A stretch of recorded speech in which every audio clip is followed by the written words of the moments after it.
We're here today to put information out, okay? It's about a homicide case that occurred in 1964. On March 18th in 1964, Marise Chiverella, who was 9 years old, left her residence. She never returned that day. Her residence was in Hazleton City. Later on the same date, she was discovered deceased in Hazel Township. Troop N, Hazleton initiated a homicide investigation. Over the past 55 years, that investigation has not stopped, okay, which is why we're here today. We have new technology at our advantage. We use that technology. Our goal is for you to help us. The Chiverella family and Pennsylvania State Police Hazleton, we want this information out there. We want to put this information out there. If anybody has anything, that can contact us so we can move forward with the investigation. It has not stopped. It is not going to stop. So I'm going to now introduce Lieutenant Bertosky, who's going to talk more in depth about the investigation. Good morning. As Trooper Petrosky said, I'm Lieutenant Devin Bertosky, the Criminal Investigations Section Commander for Troop N Hazleton. Since taking over as the commander, I've reviewed this case, all its attachments in its entirety, and just recently, and why we're here, is in 2018 we submitted a DNA profile sample of the killer of Marise Chiverella to a company called Parabon.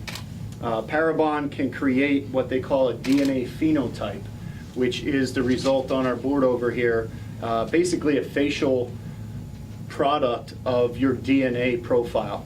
They base this off of DNA profiles that are known as to what their facial features are against our profile, which is unknown. 55 years ago today, Marise Chiverella lost her life walking to school. It's a unsolved case of a 9-year-old girl, and she was raped and murdered. And we truly have not stopped working on this case for 55 years. As the Pennsylvania State Police continue this case, this new DNA profiling has allowed us to come with some photos and phenotypes and attempt to identify the killer. We do know that she was last seen around 8-10 hours by, I believe, her cousin. I think it was her first cousin on 4th Street. She was on the north side sidewalk approaching Church Street, which is 309. That was about the last time she was seen. And yes, there were other kids going to school. There were people going to work.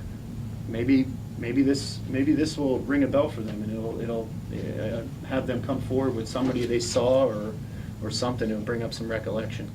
As far as her as a little girl, she was described as a quiet, very polite little girl.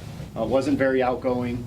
You know, was with, I believe she was very fond of her mother from what I can read in the reports. So she was with her mom a lot, but a normal kid.